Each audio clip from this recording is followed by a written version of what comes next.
guys, I'm Becky, my channel's What Beck Sews. Welcome back if you're a subscriber and welcome if you're new. Today's a Friday Sews and I'm going to talk about what I've been up to with you. I hope you're all well, I hope you're all happy, and I hope you've all had plenty of time to sew. Happy Friday. I know that I was MIA last week. Apologies for that. It was, I have fibromyalgia, as some of you know, and I have been having some particularly difficult symptoms over the last couple of weeks, and as a result I am very tired. I've not been too well, and last week I ended up having a couple of, not days off of work, but I was only doing half days for a couple of days because I was struggling with the exhaustion that you can get. But I am not getting better, but I'm managing it. It's because of the change in weather, I believe. I've had lots of conversations with fellow fibro sufferers and they've all said that the change in weather really does make a difference. So I can only assume that's what's happening. I am keeping toasty and warm at home this week, and I have been doing plenty of things to distract myself, including some sewing. So I do have some things to share with you. I'm going to share my Think Pink box to start off with. I'm actually wearing a fabric that I got from Beyond the Pink Door today. This is my pearl cardigan hack. I do have it on with a pair of tracksuit bottoms, but I'm going to show you what this looks like. So I have on, it's a pearl hack. So the original pearl from Tilly and the Buttons has a wrap around front and a tie. What I did was just cut one of the bands, and in autopilot, because it was an accidental hack, I just sewed this onto the bottom, and it's worked really well for me. I've seen quite a few people recreate this look and they look fantastic in it, but I've also seen some, like my wonderful Adele, who is Sofa Serenity, that haven't actually appreciated the hack that well. It just hasn't worked for them. So thank you to all of those that have gone ahead and tried it. It's really nice. This is one of my favorite tops. I have it on with trackies, but I'm filming this in my lunch break. It's Thursday today, and this afternoon, or later this afternoon, I am in work. I am doing a meeting first, and then I've got to go and give a presentation to a load of parents in a school tonight. So I'm kind of half ready to go and do that, if that makes sense. So that's what I'm wearing, because we are going to do a bit of Beyond the Pink Door. Now, this box only came today. It did make me chuckle this morning when I opened this up, because the fabric is a fabric that we have stocked in the Fabric Obsession, but it is one that went out the door so quickly, and the colourway that I have been sent, we have the other colourways in stock, but the colourway that I have been sent is the colourway that I really like and wanted to make something out of, and there just wasn't any left. So the theme of the box is Stitch a Little Magic Chapter 9. You get 2.5 meters of the fabric. There's 3 different colorways, and you get a little QR code that will take you through to a magazine, and then you get a couple of free gifts. Now, there was a Milky Way chocolate in here because it's a very celestial themed box. The Milky Way chocolate didn't make it past me opening because I love Milky Ways. So sorry guys, haven't got that to show you. But you've got the gorgeous little pencils that you get in there. These are, I'm going to assume these are chalk pencils, aren't they? Dressmaker's pencils, yes. They're gorgeous. They're from the hemline, and I love the sort of collection that they've got in this black and gold range. They've got like some little pin jars and bits and bobs. I don't know why. I just love black and gold and white together. I think they're gorgeous colours. So they're the Dressmaker's pencils. We get a little free gift. This week's gift is, I'm going to give this to my daughter because she is an Aries. Oh no, she's not an Aries. She's whatever comes just after an Aries. I need to find an Aries. But this is a little puzzle, and on the back, this is for those that are Aries: honest, confident and optimistic. Aries are strong-willed, hard workers who aren't afraid to go the extra mile, which I think is quite a lovely little thing. And then you've got this little jigsaw puzzle. I'd love to know what it says on the back of Leo. That is the star sign that I am. And then the colorway of my fabric is black, and the fabric is this gorgeous fine cotton poplin. Like I said, we've had this in the shop, so it did make me smile, but it is an absolutely lovely cotton poplin.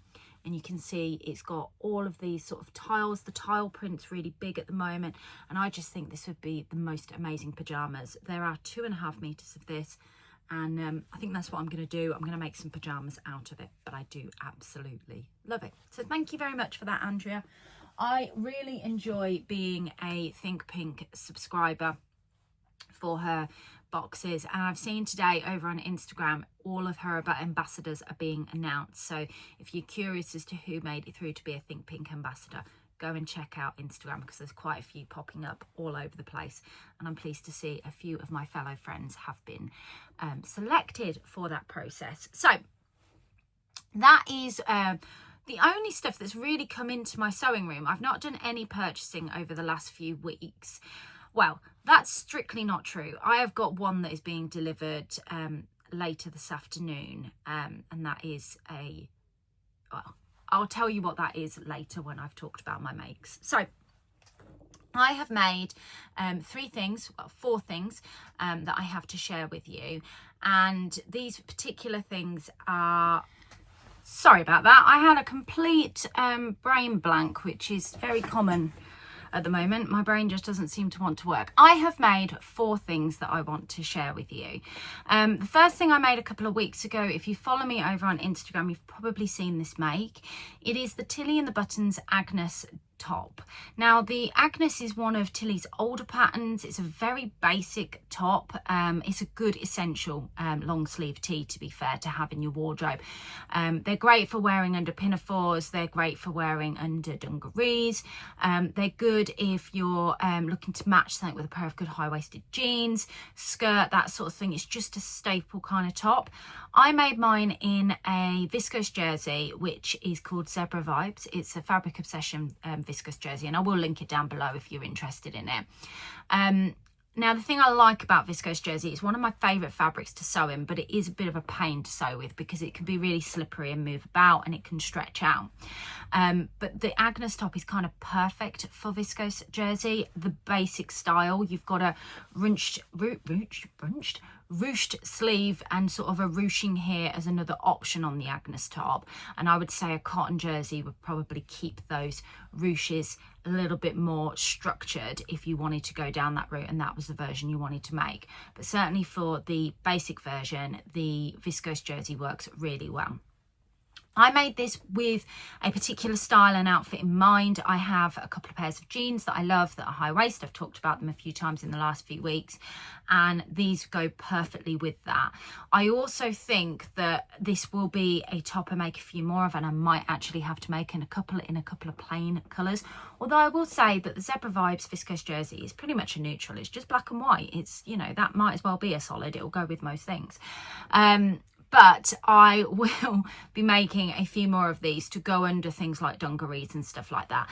As some of you know, I'm kind of recreating the majority of my wardrobe because I'm a different size to what I was this time last year. So I don't actually have many seasonally appropriate clothes in my wardrobe at the moment. So Tilly and the Buttons Agnes top I made in a size 3 across the neck and the shoulders and graded out to a 4. Now I've explained this a few times. I know there's a few new subscribers on my channel, and if you haven't already subscribed, go and click that subscribe button. But with all of Tilly and the Buttons bodice patterns, her bodice has always got quite broad shoulders. So unless it's like this one where it's a dropped shoulder effect, I really struggle to get the sizing in all in one because I am not just narrow shouldered, I'm small across this section of my body. So the best adjustment, or it's not really adjustment, the best thing for me to do, rather than doing a narrow shoulder adjustment, I grade between two sizes. So I take a pattern piece. So for example, this is a Tammy handmade pattern piece, but it's the only one that's close to me. So for example, this is your end of your shoulder.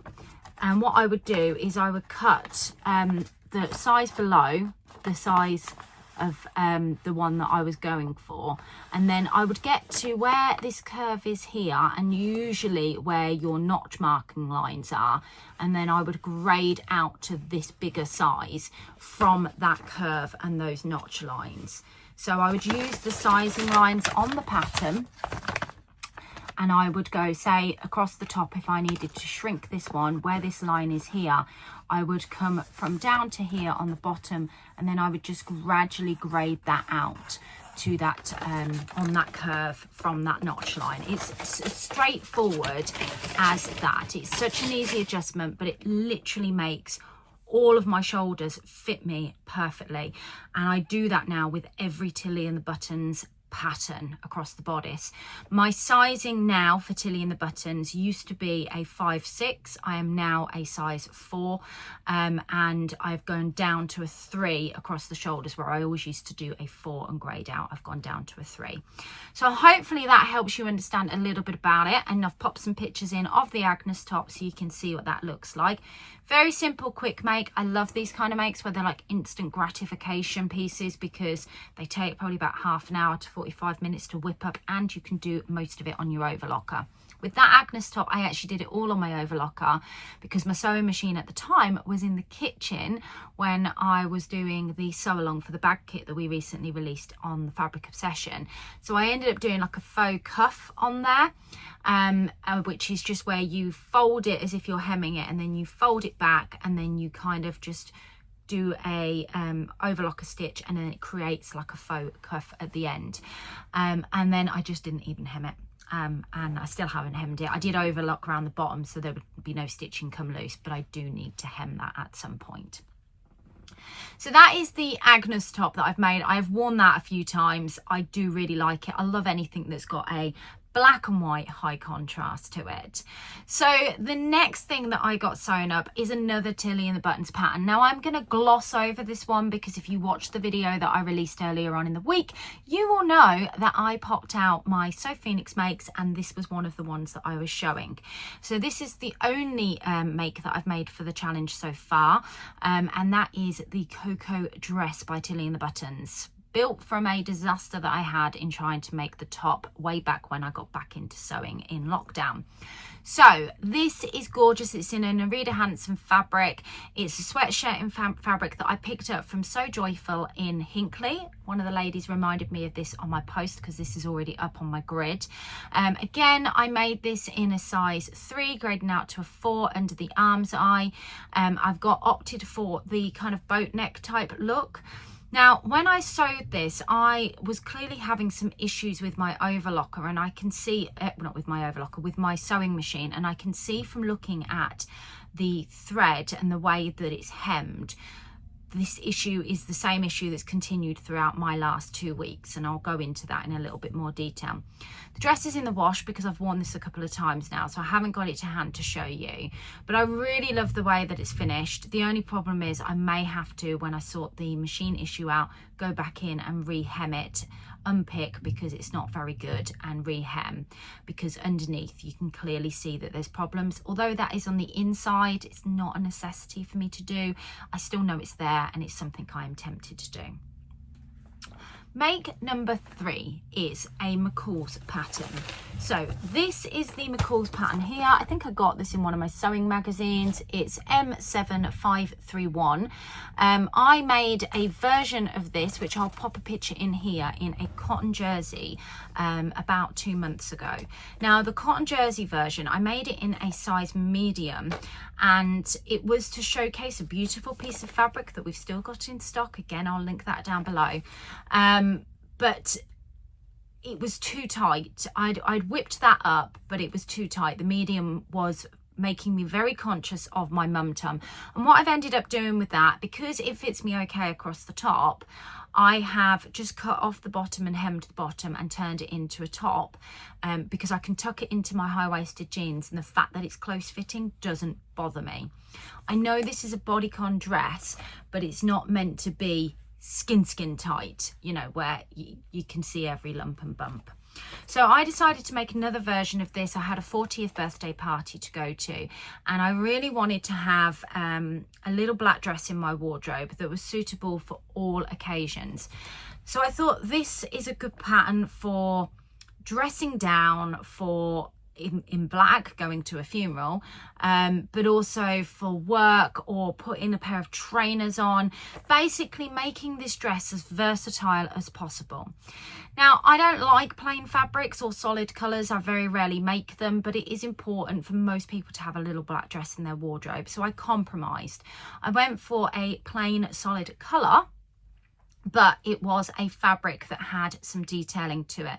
Now, I don't know how well this is going to show up in the pictures that I've taken, but I'm going to pop the real close-up one, and you can see there's like a pattern across the front of the fabric. So the fabric has been used to make it textured. That looks brilliant, and that takes it automatically away from being a plain in my eyes. And then secondly, to add a little bit more interest, it's also got like a leopard print jacquard effect. Now, I got this fabric from the Birmingham Rag Market. I think there was a couple of meters there, and as soon as I saw it when I was ferreting around in a pile of fabric, I was like, I need that in my life because it's a plain colour, but it's got interest. So I decided to go for this. I went for version B, but I've gone for the long version. So this version here, but with this neckline here. I hope you can see that. And then in the back, you've got this nice split. It makes a nice change to make a dress in a big 4 pattern. It's a very simple, straightforward sew. Again, I was having problems with my machine. And it just didn't want to hem this correctly, and I may need to go back in and fix that at a later date. But I'll pop pictures of how this looks. Now, I wore this to a 40th party, so I am, you know, red lippy, completely styled up in it. But I can really see this as a dress down dress. I can see this as a dress that I would wear to a funeral. And I know that's a really bad example, but I often find when I do have to go to those things, finding a black dress in my wardrobe, they're just pretty non-existent because I like to wear colour, or I like to contrast my colour. So this will fit, and it will give me so many different styling options as well to how I want it to look. When I wore this, I felt great in it. I've made it in the next size up. I've made it in a large because luckily this pattern came in 2 different sizes on sheets of paper. So the medium was the largest size on the smaller version, and I've just gone up to a large. I could potentially go back down to a medium on the top and then grade out at the hip to a large, but I think I am happy with this. And actually, once I've put it through the washing machine, I imagine it will shrink again. It has been washed, the fabric, but I always find you get a bit of shrinkage on the second side, so I think that fit will be perfect. I've already cut out another one of these, and I will show you what that one is in my plans shortly. But I can see me making a few more of these. They're quite nice, easy makes, but they're real sort of basics in your wardrobe. And through this transitional period, they're great to make in like a viscose jersey that you can then layer. But this is also a brilliant dress for a cotton jersey as well. So that is the makes that I have made that I can show you. I have started working on a pattern test, and it's gone terribly. The pattern is brilliant. The fit is fantastic. The instructions, as usual, are great. So the pattern test that I am doing is for the wonderful Tammy, who is Tammy Handmade. Her patterns I love pretty much just as much as Tilly and the Buttons. And when she announced a tester call for a blouse, I am a blouse lover, so I put myself forward. I don't normally put myself forward for pattern tests because I really struggle for time, but I knew that I would really enjoy this test. I enjoy Tammy's work, and yeah. So I did make up a toile of this fabric, but my machine was really, really playing up, and the toile that I made was just to double check the fit. Because it's a test, that's probably one of the most important things I needed to do. But I do want to have a piece to show Tammy at the end of a final made garment. That one did okay until I got to the buttonholes. And then when I got to the buttonholes, because it wasn't looping through, so basically my machine was, when your stitch goes down to pick up the bobbin, there's like an interlocking stitch in the bottom. And what my machine is doing, if I've still got the fabric, I have. So what my machine was essentially doing, where it's coming back up, you can see the stitches underneath. They're not locking. That interlock stitch is on the outside. I mean, there's a whole mass of these. I've also got another piece of fabric that this has happened on, and this one's probably a little bit more obvious because I've done it where the bobbin thread is red and the top thread is blue. So this is underneath the fabric, and on the top it looks fine. And that's fine with what I did for the pattern test when it came to constructing the actual blouse. But the moment you go and try and do a buttonhole, if you've got that happening underneath, it's just going to get caught and it's going to be destroyed. And actually the toile make was in an okay fabric, one that I would have been happy to have worn. but I've ended up having to throw it in the bin because of what's happened with this looping thing. I'll talk to you a little bit more about that shortly.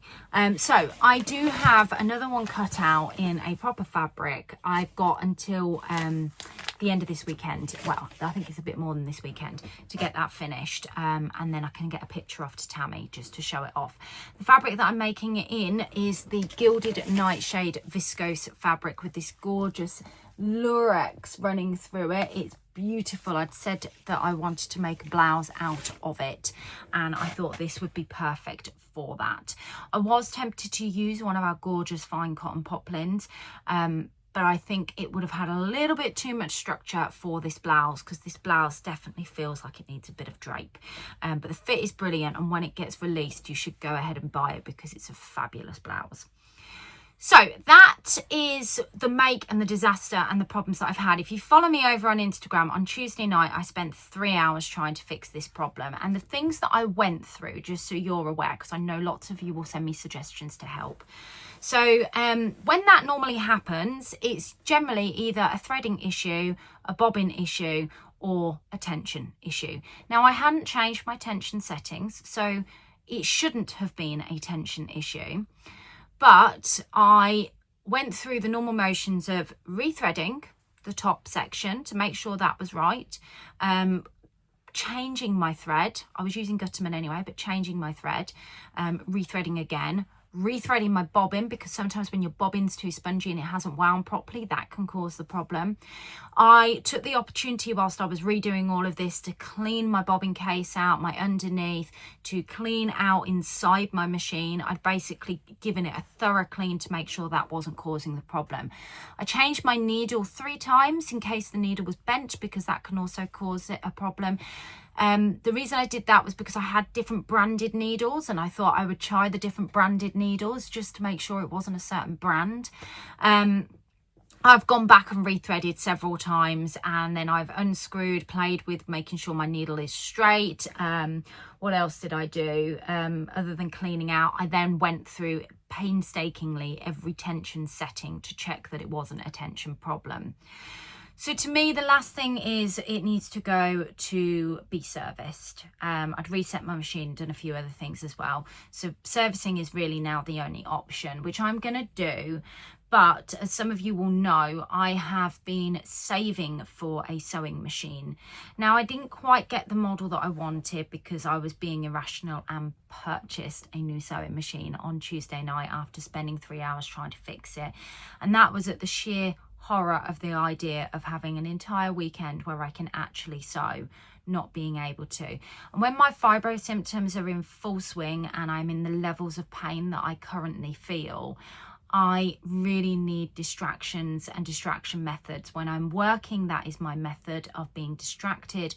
When I am sewing, that is a method of being distracted. And when I'm doing my resin work, it's a method of being distracted. It's why I spend so much time in here, and it's why I manage to achieve some of the things that I do, because of the high volumes of pain I can experience.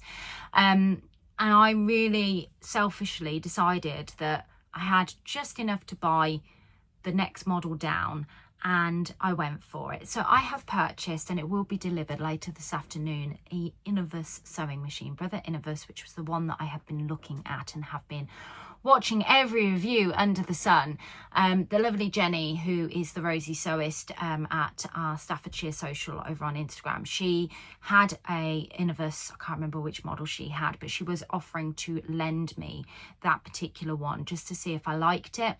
Obviously, the impatient person that I am went and irrationally spent the money on a new machine because I do love to sew so much and didn't want to face a period of time of tracking down somebody to service and sending it off. And I wanted a new machine anyway. So, yeah, impulsive maybe, irrational thinking, yes. Stupid, probably not, because I have been saving for it. I didn't quite have the money there that I needed, but you know, we were working towards that point. I've decided, after having conversations with Adele from Sew for Serenity, that the Janome sewing machine that I currently have will go and have a service and then will become my sewing social one. So I haven't got to cart my Innovus around, and it just means that I can permanently put that in my bag and have that stored where I store my bag, and it just makes it easier to pack up the car in the mornings and head off to a sewing social. So, you know, there is method to my madness in the end. So I will share my experience with this new sewing machine. I am so excited to receive delivery of it.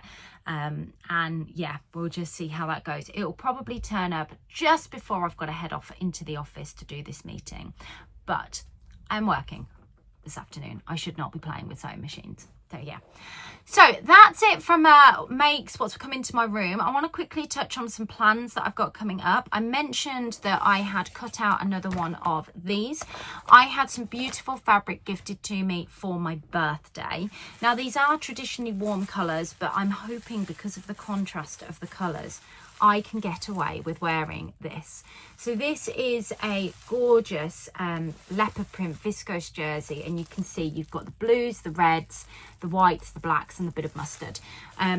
Traditionally, I can't wear mustard. It's one of those colours that my body just rejects. It doesn't like my complexion at all, and it washes me out. But because of all the other colours in this fabric, I just feel that I'm going to be able to wear it and I'm going to love it. And it's leopard print and it's amazing. I did get another leopard print fabric. I haven't got it to hand because it's in my living room at the moment. But there is another one there that I can play with. Oh no, it's not. It's up here. Go. This was the other one that I got for my birthday, which is full of pinks, whites and reds. And I know that I can wear this colourway. I'm having a good old think because there's quite a nice amount of that one there. I'm having a good old think about what I want to sew up with that. So it's very, very exciting. So yeah, I'm going to make that up this week. I'm obviously going to finish my fade blouse from the test, but it is my 3-day weekend, which means that I will have plenty of time to sew. Providing this new machine works just fine, I want to finally get a couple of the other plans that I have thought about. So I've suggested for the Sew Phoenix challenge, I really want to get another pair of yantas sewn up. So I'm going to try and do that over this weekend. It's a good amount of sewing time, so it would really work to make up a pair of Yanta dungarees by Helen's Closet. I'll pop the picture of the pattern in here so you know what I'm talking about. I'm going to be heading off to Adele's at some point over the weekend to pick up all the new fabrics that have been coming in this week. So the needle cord that I really want to make them up in is in that pile of fabric. So I will be snatching my piece off of that and I will be making those up. And then I really want to make the Tammy Handmade Simi skirt. I have a gorgeous piece of the Fibre Mood denim that we have left I had a meter piece off of the bolt. I literally took it off when the fabric first came in. And I really want to make up this Simi skirt in that because for the autumn period, it is a perfect pattern. I will be releasing very shortly a perfect patterns for autumn. I had to say that very slowly because I would have got tongue-tied. And I will be releasing them to share with you all of the patterns that I've been looking at and researching for autumn and the things that I want to make. Because as I said, I need to rebuild my wardrobe for the autumn month. So hopefully you'll look forward to seeing that. I love seeing pattern picks for seasons come out. I think they're really, really fun to watch. And often you'll find there's a couple of new patterns in there.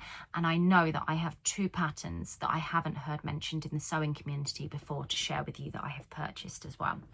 So that is plans. I just want to mention about Jazz and Wow because I have had to cancel the American orders for the calendars. I didn't want to do it and I was holding off because of the tariffs issue. So for the UK, there needs to be 10% added on as a extra charge, which actually wouldn't have equated too much. That's for anything made in the UK. Now these are handmade by me, but there are findings that I source from overseas for like sterling silver findings, etc., that then would have fallen in one of the 30% categories. And I just felt the whole thing was too confusing and I had no idea what I was supposed to do to get it to work, that I just in the end made the decision. And it was a very, very difficult decision to say I'm no longer going to ship to the US.